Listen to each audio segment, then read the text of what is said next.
సమయంలో క్లుప్తంగా కొన్ని మాటలు నేను వాక్యాన్ని ధ్యానం చేసుకుందాం. నమ్మకమైన దేవుడవైనా నీవే చాలు యేసయ్యా, నమ్మకమైన దేవుడవైనా నీవే చాలు యేసయ్యా. నేనేమై ఉన్నా, ఏ స్థితిలో ఉన్నా, నేనేమై ఉన్నా, ఏ స్థితిలో ఉన్నా, ఇంకేమి కోరుకోనయా, ఇంకేమి కోరుకోనయా. నమ్మకమైన దేవుడవైనా నీవే చాలు యేసయ్యా. కష్టకాలమందు గుండె జారిపోయిన, గమ్యమే తెలియకుండినా, కష్టకాలమందు గుండె జారిపోయిన, గమ్యమే తెలియకుండినా, సాయము చేసే నీవు నాకుంటే, సాయము చేసే నీవు నాకుంటే, చాలు యేసయ్యా, చాలు యేసయ్యా. నమ్మకమైన దేవుడవైనా నీవే చాలు యేసయ్యా, నమ్మకమైన దేవుడవైనా నీవే చాలు యేసయ్యా. నేనేమై ఉన్నా, ఏ స్థితిలో ఉన్నా, నేనేమై ఉన్నా, ఏ స్థితిలో ఉన్నా, ఇంకేమి కోరుకోనయా, ఇంకేమి కోరుకోనయా. నమ్మకమైన దేవుడవైనా నీవే చాలు యేసయ్యా. హల్లెలూయా. ఈ 3 రోజులు ప్రార్థనలకి పాస్టర్ గారు పెట్టినటువంటి టైటిల్ ఏంటో తెలుసా? ఎంతమంది ఫ్లెక్సీలో ఉన్నటువంటి ఆ ఫ్లెక్సీని చదివారు? ఎంతమంది వచ్చేటప్పుడు ఏం పెట్టారు అక్కడ? లేకపోతే బ్యానర్, బ్యానర్లో ఏముంది? ఏమని పెట్టారు? టైటిల్ ఏమని పెట్టారు? సంఘ క్షేమాభివృద్ధి కూడికలు. ఏ కూడికలు అంటే ఇవి? సంఘ క్షేమాభివృద్ధి కూడికలు. సంఘము అంటే ఎవరు? నేను మాస్టర్ లాగా అడుగుతాను, చెప్పుకుంటూ వెళ్ళిపోను. నేను మాస్టర్ ఎలాగైతే పిల్లల్ని మధ్య మధ్యలో పాఠాలు ఎలాగ చెప్పి అడుగుతారో నేను కూడా అలాగే అడుగుతాను. సంఘము అంటే ఎవరు? ఎవరమ్మా? మీరు. దేవుని స్తోత్రం. కొంతమంది కిటికీలు, తలుపులు, రేకులు, ఫ్యాన్లు అనుకుంటున్నారు సంఘం అంటే. కాదు. సంఘం అంటే ఎవరు?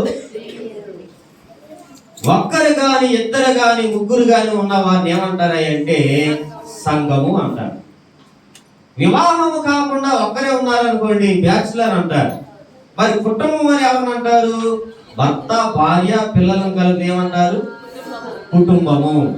అలాగే సంఘం అనేది పాస్టర్ గారిని ఒక్కరినే సంఘం అన్నారు. మీరందరూ కలిస్తేనే ఏమంటారు? సంఘము. అలాగే మల్లాయిగూడెం అనేటువంటి ఊరు ఒక్క ఇల్లు ఉంటేనే మల్లాయిగూడెం కాదు, అనేకమైన ఇల్లు కలిస్తేనే ఏమైంది? ఇది ఒక ఊరైంది. ఈ ఊరికి ఒక పేరు కూడా పెట్టారు. అంటే ఎందుకు నేను చెప్తున్నానంటే సంఘము క్షేమాభివృద్ధి. సంఘం ఏమవ్వాలంట? అభివృద్ధి అనగా. అభివృద్ధి అంటే ఏంటి? అభివృద్ధి అంటే ఏంటి? సంఘము క్షేమాభివృద్ధి కూడికలు అన్నారు. అంటే ఇప్పుడు పెట్టేటువంటి ప్రార్థన ద్వారా, లేకపోతే ఇంతకు ముందు పరిచర్య జరిగించినటువంటి విధానాన్ని జ్ఞాపకం చేసుకుని ఈ సంఘము ఏమవ్వాలంటే అభివృద్ధి అవ్వాలని చెప్తున్నాడు, డెవలప్ అవ్వాలని చెప్తున్నారు. దేవుని స్తోత్రం. అభివృద్ధి. ఒక మాటలో చెప్పాలంటే కొంతమంది జీవితంలో ఏముండదాయంటే ఎదుగుదల అనేది ఉండదు. ఉదాహరణకి మరుగుజ్జోళ్ళు అంటుంటారు. ఎవరండి? మరుగుజ్జి. వాడిని 2030లో చూసిన అలాగే ఉంటారు, వాడు 2050లో చూసిన అలాగే ఉంటారు. కనీసం 2060లో 2070లో 80లో చూసిన వాళ్ళు ఏం కనపడదు? ఎదుగుదల కనపడదు. ఎందుకు ఎదుగుదల కనపడదు? వారెవరు? మరుగుజ్జి. అలాగే క్రైస్తవ విశ్వాస జీవితంలో దేవుని యొక్క విశ్వాసులుగా పిలువబడుతున్నటువంటి మనకు కూడా ఏముండాలన్నాడు అంటే అభివృద్ధి ఉండాలి. దేవుని స్తోత్రం. మనం ఎక్కడ ఉంటామంటే మనందరికి ఒక సామెత తెలుసు, ఎక్కడ వేసిన గొంగలి అక్కడే ఉంటున్నాం. సామెతలు బాగా చెప్తున్నారు కానీ వాక్యం చెప్పలేకపోతున్నారు. దేవుని స్తోత్రం. హల్లెలూయా. ఎక్కడ వేసిన గొంగలి అక్కడనే ఉంటది అంటున్నాడు. అంటే మరి ఎందుకు అభివృద్ధి చెందలేకపోతున్నాం? మనం ఎందుకు అభివృద్ధి చెందలేకపోతున్నామండి? చెప్పండి, ఎందుకు అభివృద్ధి చెందలేకపోతున్నాం? మనం ఎందుకు అభివృద్ధి చెందలేకపోతున్నామా అంటే దేవుని యొక్క విలువను మనం తెలుసుకోలేకపోతున్నాం, దేవుని యొక్క గొప్పతనాన్ని మనం తెలుసుకోలేకపోతున్నాం, దేవుని యొక్క ప్రేమను మనం ఏం చేయలేకపోతున్నాం అంటే తెలుసుకోలేకపోతున్నాం. దేవుని బిడ్డలారా ఆలోచన చేయండి. ఈరోజు దేవుడు మనందరినీ, దేవుడు ఎంత గొప్పవాడంటే మన దేవుడు గడిచినటువంటి సంవత్సరాలు, గడిచినటువంటి దినాలు కనుక మీరు చూస్తే మనకంటే ఎంతో మంది గొప్పవాళ్ళు, మనకంటే ఆస్తులు కలిగిన వారు, మనకంటే డబ్బులు కలిగినటువంటి వారు, మనకంటే సమాజంలో ఎంతో పేరును సంపాదించుకున్న వారు, ఎంతో ఆస్తులు కూడా పెట్టిన వారు చాలా మంది మట్టిలో కలిసిపోయి ఉన్నారు. కానీ ఏమీ లేనటువంటి మన అందరం కూడా, డబ్బులు లేకపోయినా, ఆస్తులు సంపాదించకపోయినా, సమాజంలో పేరు లేకపోయినా, మనందరం కూడా ఈ రోజు ఎంత క్షేమముగా ఉన్నామంటే అది ఎవరి కృప అండి? దేవుని కృప. ఎవరి కృప? దేవుని కృప. చాలా మంది ఎవరైనా మనల్ని రోడ్డు మీద కనపడినప్పుడు అయ్యా మీరు ఎలాగా ఉన్నారని అడిగితే వాళ్ళు ఏం చెప్తారు? బాగున్నామని చెప్తారు. కానీ దానికంటే ముందు ఇంకో మాట చెప్తారు.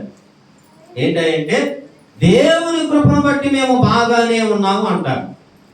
ఎవరి కృపను బట్టి? నాకు 10 ఎకరాలు ఉన్నాయి కాబట్టి 10 ఎకరాలను బట్టి నేను బాగున్నాను అంటారా? బ్యాంకులో 50,000 ఉన్నాయి కాబట్టి బాగున్నాను అంటారా?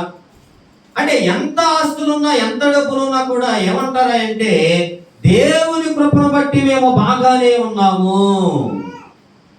దేవుని బిడ్డలారా ఆలోచన చేయండి. దేవుడు నీకు నాకు ఏమి ఇచ్చాడంటే ఆయుష్నిచ్చాడు. దేవుడు నీకు నాకు ఆరోగ్యం ఇచ్చాడు. దేవుడు నీకు నాకు పని ఇచ్చాడు, ఉద్యోగం ఇచ్చాడు, పని చేసుకోవడానికి శక్తినిచ్చాడు. దేవుడు మన అందరూ కూడా సజీవులుగా ఉండడానికి దేవుడు ఎంతగానో మన అందరికీ సహాయం చేశాడు. ఈరోజు నా అంశం ఏంటంటే నేను చెప్పబోతున్నటువంటి మాటలు ఏంటంటే దేవుడు మనకు ఆయుష్నిచ్చాడు, దేవుడు మనకు ఆరోగ్యాన్ని ఇచ్చాడు, దేవుడు మనకు పని చేసుకోవడానికి శక్తినిచ్చాడు, దేవుడు మన అందరికి కూడా ఉద్యోగం చేసుకోవడానికి ఉద్యోగాన్ని ఇచ్చాడు, వ్యవసాయం చేసుకోవడానికి దేవుడు శక్తినిచ్చాడు. మరి ఇవన్నీ ఇచ్చిన దేవునికి మనం ఏ విధంగా దేవునికి కృతజ్ఞతాస్తుతులు మనం చెల్లిస్తున్నాం? ఈరోజు మనందరం కూడా ఆలోచన చేయవలసిన విషయం, దేవునికి మనం ఏమి ఇచ్చేయానికి కృతజ్ఞతాస్తుతులు చెల్లించాలి అంటే ఒక 4 విషయాలు నేను చెప్తాను. మనందరం కూడా దేవునికి ఎలా కృతజ్ఞతాస్తుతులు చెల్లిస్తామంటే సింపుల్గా ఒక మాట చెప్పేస్తాం. ఏమంటాయంటే హల్లెలూయా అంటాం. ఏం జరిగింది?